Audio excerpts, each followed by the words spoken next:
Gentlemen will suspend. Karen Handel was at the podium during an after-hours session of the House when a Democrat went to the well and played audio of immigrant children at a detention center.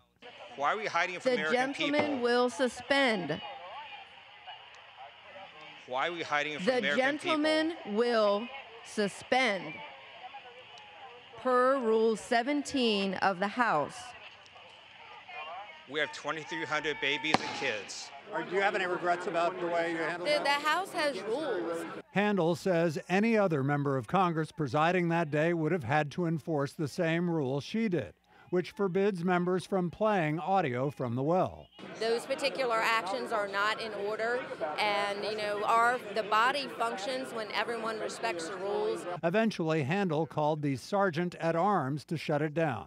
It was an awkward moment that Handel says turned ugly afterward. Following that, doing my job and following the rules presiding over the House, I was vilified, received threats, and even had my home address posted on social media. And that's not what public service and public discourse should be about.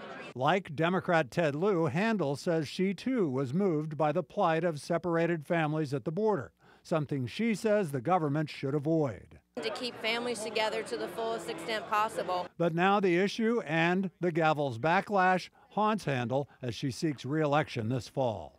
Doug Richards, 11 Alive News.